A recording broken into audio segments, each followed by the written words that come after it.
Dev Hotel tidak ada nomor 4 atau nomor 13? Bantu jawab di kolom komentar we. Apakah karena angka itu termasuk angka sial atau ada mitos yang lain we? Sambil jalan kita cari nomor kamar dulu we. Jangan sampai salah masuk kamar orang lain. Sebelum masuk kamar, jangan lupa ucapkan Assalamualaikum. Dari sini bisa melihat langsung pusat kota Makassar. Bisa lihat sunset pantai Losari. Sangat keren banget we. Dan pagi hari langsung bisa melihat matahari terbit. Dari sini juga bisa melihat Trans Studio Mall Makassar. Sudah ada yang sering kesini we di pantai Losari, melihat laut.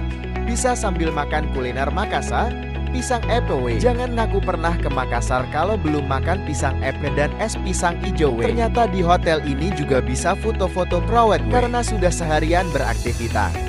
Kau istirahat dulu we. Nanti kita cari lagi tempat staycation yang ada di Makassar we. Sampai jumpa lagi we.